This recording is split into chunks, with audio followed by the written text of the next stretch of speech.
Bienvenue sur l'Écho des stars, où nous explorons les destins les plus incroyables de la galaxie. Aujourd'hui, préparez-vous à plonger dans une histoire épique. Que se serait-il passé si le grand maître Luke Skywalker avait voyagé dans le temps pour rencontrer le Conseil Jedi? Restez avec nous jusqu'à la fin pour découvrir comment une intervention inattendue a réécrit le destin d'une galaxie entière. Commençons cette histoire en l'an 30 ABY. Le grand maître Luke Skywalker était plongé dans sa chambre de méditation sur Yavin 4. C'est là qu'il dirigeait le Praxeum Jedi, le nouvel ordre Jedi fort de plus de 150 membres, et vivait avec son épouse, Mara Jade. Elle était enceinte de leur fils, qu'il savait qu'il nommerait Anakin, en hommage à son père. Il avait accompli d'innombrables exploits au cours des 25 dernières années de la Nouvelle République, vainquant Thrawn, des Jedi déchus, un clone de lui-même et les redoutables Yuuzhan Vong. Malgré toutes ces victoires, il s'efforçait de toujours regarder vers l'avenir. Pourtant, durant cette méditation, ses pensées ne cessaient de le ramener au passé. Son ordre venait de subir des pertes considérables après la guerre contre les Yuuzhan Vong. Et en cette période de reconstruction, il ne pouvait s'empêcher de se demander s'il n'avait pas manqué quelque chose, un élément essentiel de l'ancien ordre Jedi qui leur avait permis de compter jusqu'à 10 000 membres. Si seulement il pouvait parler à ce conseil Jedi et solliciter leur sagesse. Les fantômes de la force de Yoda et Obi-Wan ne lui avaient pas parlé depuis des années, malgré ses supplications et son désir ardent qu'ils lui transmettent à nouveau leur immense savoir. Luke passa l'heure suivante à méditer sur les Jedi d'antan, et soudain, la force elle-même répondit à son appel. Ses courants s'enroulèrent autour de lui, le saisissant pour le propulser à travers le temps jusqu'au début de la dernière année de la guerre des clones. Alors qu'il apparaissait devant le Conseil Jedi, Luke sentit soudainement d'autres présences dans la force et ouvrit les yeux, s'attendant à voir son épouse revenir à la maison. Mais au lieu de cela, il était entouré par l'intégralité du Conseil Jedi sur lequel il venait de concentrer sa méditation. Luke crut rêver. Sa méditation aurait-elle transcendé le royaume physique? Ce n'était pas possible. Il tendit la main avec la force, et les 12 membres du conseil devant lui étaient bien réels, et ils se trouvaient véritablement dans le temple Jedi. Comment avait-il pu se connecter si intensément à la richesse de la force cosmique pour être ainsi renvoyé dans le passé? Il devait réfléchir vite, car quelques maîtres se levèrent et se regardèrent. Il sentait sans aucun doute que Luke était extrêmement puissant dans la force, au niveau de n'importe quel maître présent dans cette chambre, peut-être même plus. Et Mace Windu, dont il avait tant lu et entendu parler, se leva et exigea que Luke leur dise qui il était. Luke réalisa à quel point la situation devait paraître étrange. Soudain, au beau milieu d'une réunion du conseil, un homme venait d'apparaître devant eux comme par magie. Il pouvait même penser qu'il était Dark Sidious. Il balaya la pièce du regard, de maître en maître. Luke avait lu l'histoire des Jedi de cette époque et connaissait la composition du conseil. Il comprit qu'il devait être au milieu de la guerre des clones. Luke se tint droit et leur dit qu'il était venu pour aider. Il leur révéla son nom, Luke, mais s'abstint d'utiliser son nom de famille, Skywalker. Il leur expliqua qu'il était un Jedi comme eux, mais pas dans le même sens. Il était né dans la bordure extérieure profonde, loin de l'espace de la République, et avait dû apprendre à maîtriser la force par lui-même. Windu lui rétorqua que ce n'était pas possible. Mais Luke leur servit un mensonge. Sa famille était entièrement sensible à la force, une branche d'un ancien ordre Jedi qui se transmettait le savoir de la force de génération en génération. Observant la galaxie depuis longtemps et ayant finalement décidé qu'il était temps d'intervenir. Le conseil n'en revenait pas. Une famille de Jedi anciens qui existait encore. Ils demandèrent à Luke ce qu'il voulait, et il y réfléchit profondément. Quel était réellement le but de sa présence dans le passé? Que la force attendait-elle de lui? Apprendre? L'aider à revenir à son époque? Non, cela ne pouvait être ça. Il n'y avait qu'une seule raison pour laquelle la force aurait ramené Luke dans le passé, la changer. Luke déclara au conseil qu'il avait observé la guerre de loin et qu'il ne pouvait plus rester les bras croisés. Il voulait combattre aux côtés des Jedi et gagner la guerre des clones. Les membres du Conseil se regardèrent. Il serait insensé de refuser à un utilisateur de la Force aussi puissant l'opportunité de les aider dans l'effort de guerre. Yoda dit à Luke qu'ils acceptaient volontiers son aide. Cependant, Luke leur fit savoir qu'il avait entendu parler des exploits de la 501e Légion et qu'il souhaitait rejoindre ce bataillon. Yoda et Windu échangèrent un regard, sachant que c'était l'unité de clones dirigée par Anakin. Mais ils acceptèrent l'offre de Luke. L'élément crucial ici était que si Luke avait simplement voulu sauver les Jedi, il lui aurait suffi de révéler l'existence de Palpatine au Conseil et de se rendre à son bureau. Cependant, il voulait faire bien plus que cela. Il ne voulait pas seulement sauver les Jedi, mais aussi son père et sa famille. Luke rejoignit donc Obi-Wan, Anakin et la 501e Légion pour le siège de Zigueria. Les Jedi se tenaient autour du poste de commandement lorsque Luke entra pour se présenter à eux. Luke apprécia de rencontrer un Obi-Wan plus jeune, se remémorant le temps passé avec son premier maître. Mais en regardant Anakin, il tenta de ne pas se figer. Son père était là, le héros de la guerre des clones, le plus puissant des Jedi. Il lui serra la main, et Anakin se figea également un instant. Il n'avait jamais rencontré ce Jedi auparavant, et Anakin sentit qu'il était extrêmement puissant dans la Force, plus fort que la plupart des membres du Conseil. Cependant, Anakin ressentit quelque chose de plus profond, quelque chose qu'il ne pouvait identifier. Luke rejoignit la 501e et la bataille commença. Luke resta en arrière pour coordonner les forces, tandis qu'Obi-Wan et Anakin menaient les troupes en première ligne. Luke entama sa méditation de combat, une technique de la Force utilisée pour améliorer et aiguiser les troupes de la 501e, et Anakin et Obi-Wan la ressentirent également. Ensemble, ils remportèrent une victoire rapide et démantelèrent avec succès l'empire esclavagiste zigérien. Ils célébrèrent la victoire ensemble, et Anakin remercia Luke pour son aide, lui disant qu'ensemble, maintenant qu'il faisait partie de la 501e, il serait inarrêtable. Luke passa les mois suivants à combattre dans la guerre aux côtés de son père. C'était un rêve devenu réalité pour Luke.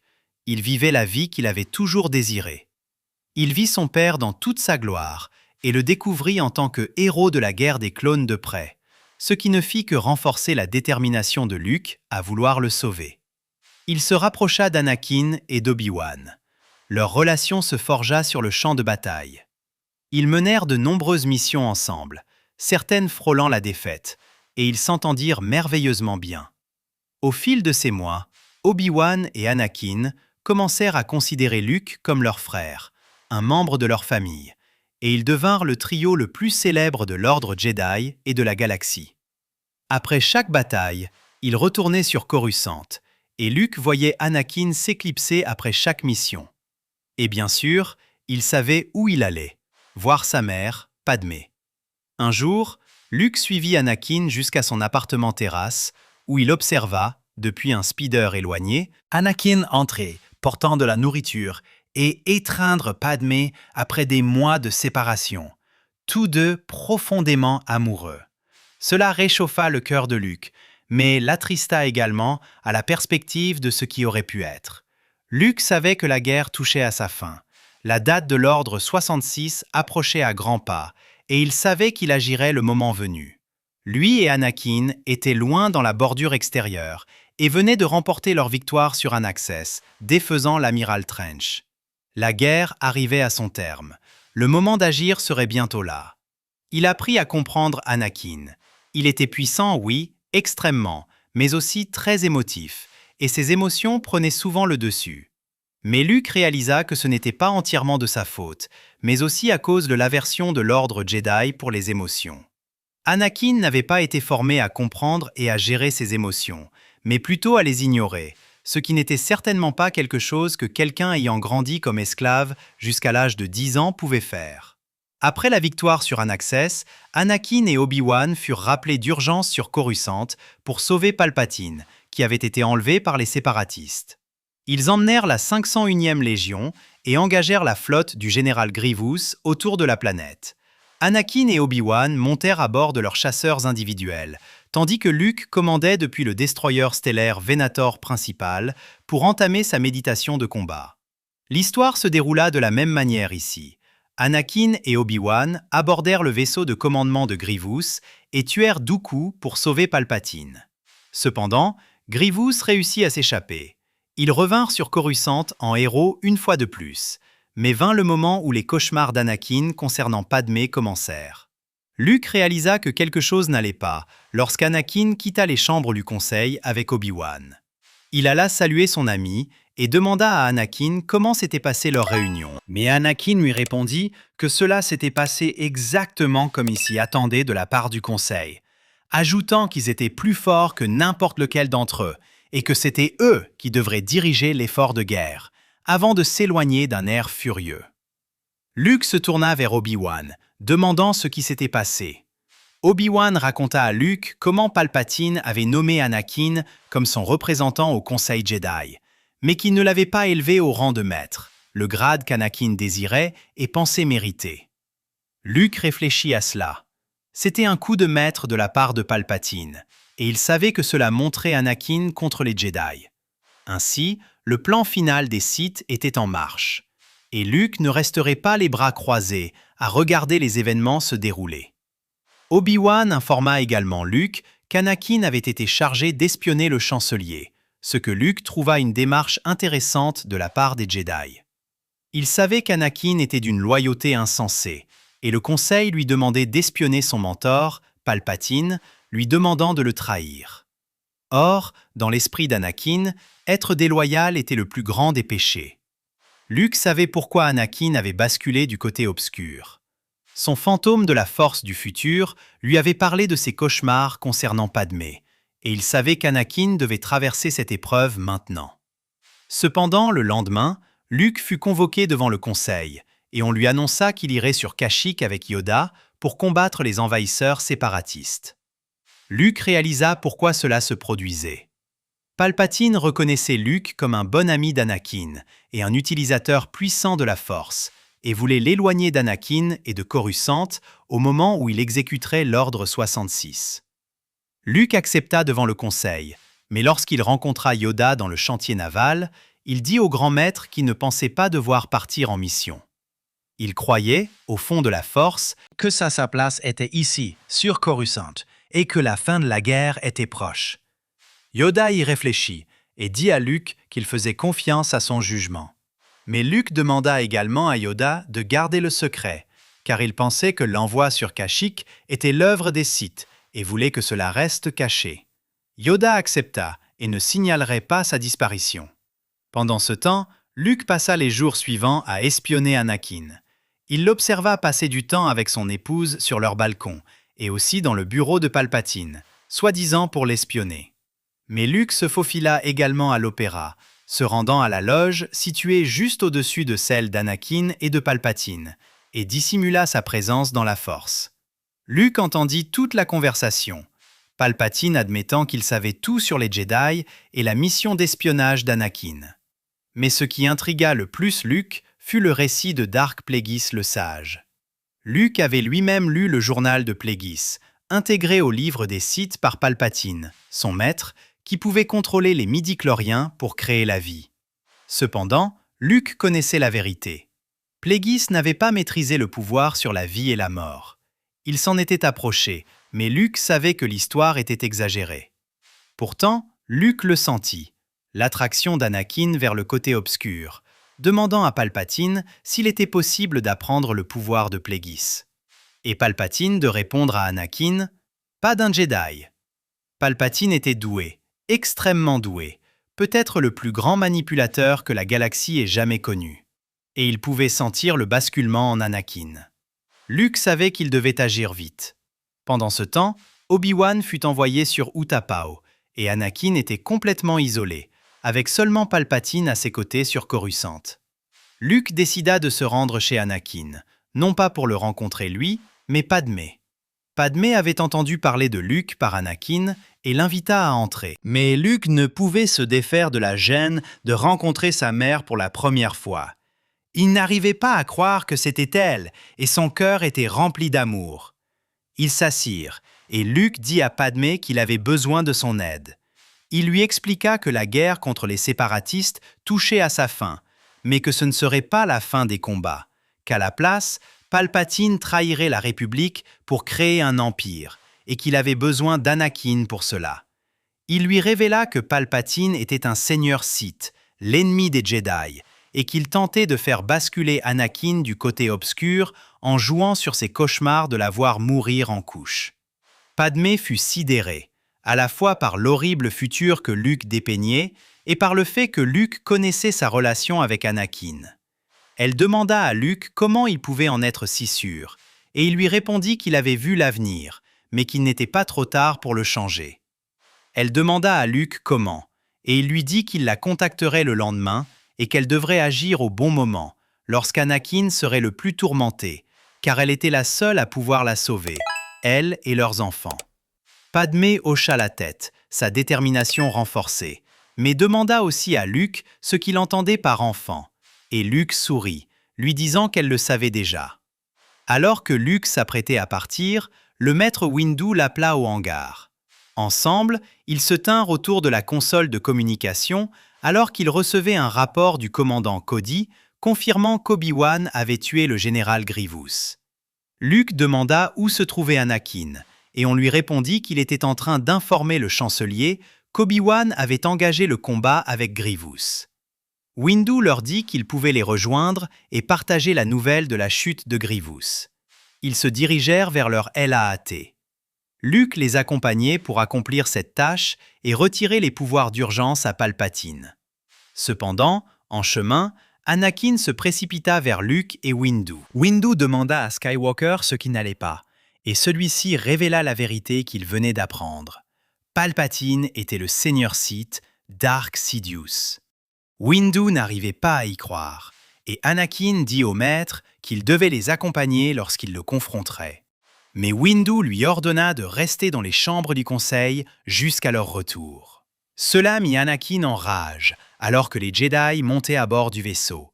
Mais Luke descendit pour poser sa main sur l'épaule d'Anakin et lui dit de ne pas s'inquiéter. Ils arrêteraient Palpatine, et son épouse et son enfant seraient en sécurité. Anakin resta sans voix, ne sachant que dire. Comment Luke savait-il pour sa femme et son enfant? Il se rendit dans les chambres du conseil comme Windu l'avait dit. Pendant ce temps, Luke rejoignit Windu, Ajen Kolar, Saesee Tiin et Kit Fisto pour confronter Palpatine.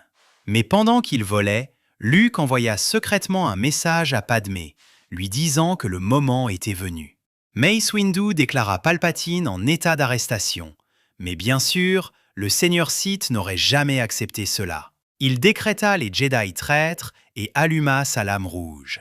Palpatine sauta sur eux avec un cri Sith, se déplaçant à des vitesses fulgurantes pour abattre Ajen Kolar et Saesee Tiin avant que quiconque ne puisse réagir. Son troisième coup se dirigea vers Luke, qui le para et riposta. Palpatine alluma une deuxième lame et affronta les trois Jedi. Il abattit Fisto avec facilité et fit face à Luke et Windu. Palpatine leur dit que la galaxie entière serait à lui et que l'ordre Jedi tomberait. Mais Luke sourit et répondit à Palpatine que son bien le plus précieux ne le rejoindrait jamais tant qu'il serait en vie. Pendant ce temps, Anakin était assis à l'intérieur des chambres du Conseil Jedi. Il luttait contre le dragon en lui et il était en train de perdre. Il avait besoin du pouvoir pour sauver Padmé. Il ne pouvait pas la perdre. Il ne pouvait pas vivre sans elle. Il devait sauver Palpatine des Jedi. Il devait le rejoindre et se livrer au côté obscur. Anakin se leva et s'apprêta à partir. Cependant, alors que la porte de la chambre s'ouvrait, il vit le visage de la personne à laquelle il pensait, Padmé Amidala. Padmé étreignit Anakin et lui dit que tout irait bien. Elle le ramena dans la pièce et ils s'étreignirent en regardant par la grande fenêtre. Anakin lui dit qu'il devait y aller, qu'il devait sauver Palpatine. Mais Padmé leva les yeux vers Anakin et lui dit que s'il rejoignait les Sith, cela le détruirait, lui et leur famille. Il valait mieux que cela. C'était un homme bon, et ensemble, ils s'assureraient de sa survie. Les yeux d'Anakin s'écarquillèrent. Comment Padmé savait-elle que Palpatine était un Sith? Il lui demanda qui le lui avait dit, et elle sourit, répondant à Anakin que son bon ami Luke savait tout et allait les aider. Pendant ce temps, Windu et Luke continuaient à affronter Palpatine. Maintenant fatigué face aux 2 maîtres Jedi, il s'apprêta à ranger sa lame pour lancer des éclairs Sith sur les Jedi. Mais juste avant qu'il ne le fasse, dans l'intervalle entre le rangement de son sabre et le lancement des éclairs, Luke sentit le moment et agit, envoyant ses propres éclairs sur Palpatine. Son jugement électrique l'atteignit en plein torse.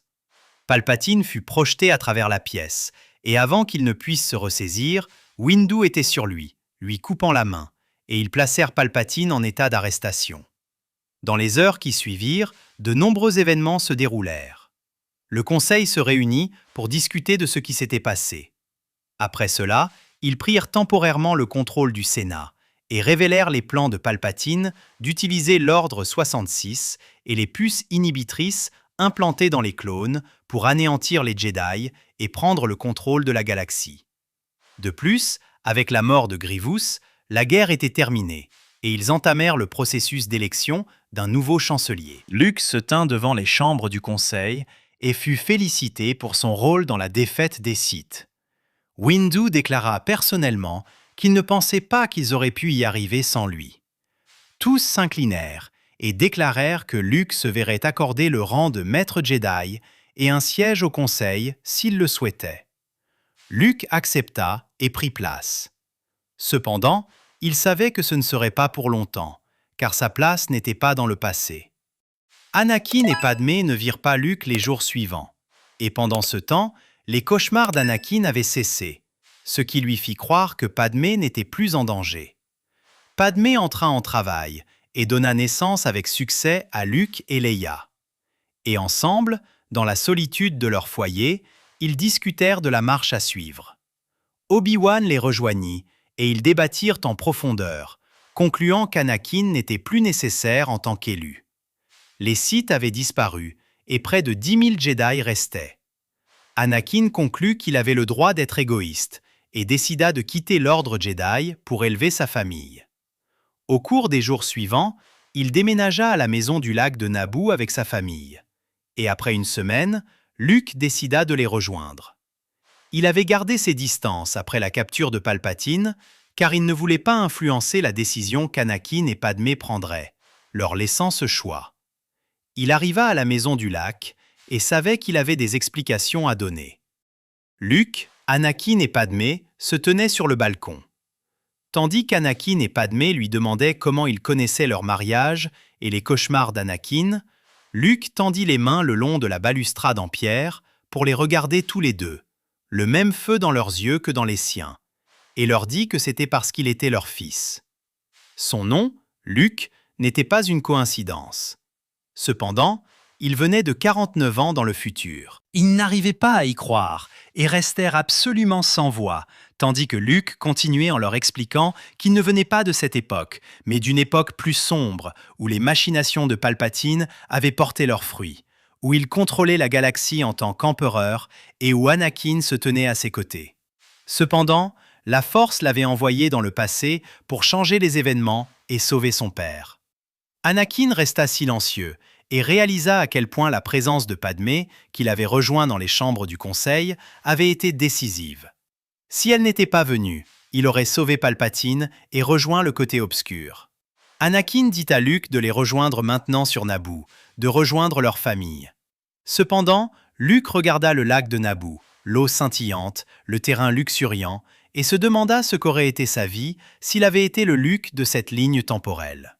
Cependant, il se retourna et leur dit que son chemin dans la Force était différent. Il étreignit Padmé et Anakin, et son corps disparut à nouveau dans la Force. Luke ferma les yeux et sentit le poing du cosmos le saisir et le propulser à nouveau vers le futur. Il s'attendait à se réveiller dans sa chambre de méditation sur Yavin 4. Cependant, il se retrouva sur une planète complètement différente. Luke avait déjà été ici, c'était Tython. Il regarda autour de lui, un ancien monument Jedi construit il y a des milliers d'années comme symbole de leur pouvoir. Il sentit quelqu'un de puissant dans la force approcher et se retourna pour voir un homme marcher vers lui. Il ne le reconnut pas. Ce n'était pas quelqu'un de son praxéum Jedi. Mais à mesure que l'homme s'approchait, marchant vers lui avec un sourire, il commença à réaliser la vérité. Cet homme n'était pas un être ordinaire. C'était son père, Anakin Skywalker, non brûlé, non corrompu, l'homme qu'il venait de sauver. Anakin dit à Luke qu'il espérait que son voyage avait été instructif, en plaçant son doigt au centre de son front. En un instant, Luke ressentit tout. Les souvenirs du Luke de cette ligne temporelle l'envahirent, s'entraînant en tant qu'utilisateur de la Force sous la tutelle de son père, sa sœur Leia, ainsi que ses jeunes frères et sœurs, aidant à ramener la paix dans la galaxie, vainquant les Yuuzhan Vong, la tribu perdue des Sith, et Abeloth. Luke réalisa que c'était la vie qu'il avait combattue pour sauver. Anakin retira son doigt et remercia Luke, lui disant qu'il était le seul à avoir pu le sauver. Luke demanda comment cela était possible, que ce n'était pas ainsi que le voyage dans le temps était censé fonctionner. Mais Anakin lui répondit que la Force était son propre tissu mystique et qu'elle avait dû vouloir que Luke traverse sa vie originale avant de rejoindre la leur. Son chemin dans la Force et dans la vie était unique. Et il dit à son fils que lui, Anakin, n'avait jamais été l'élu, mais plutôt son fils, Luke. Luke n'arrivait pas à y croire et était perdu dans ses pensées quand Anakin l'interrompit, lui disant de venir, que son épouse Mara et son fils Ben l'attendaient.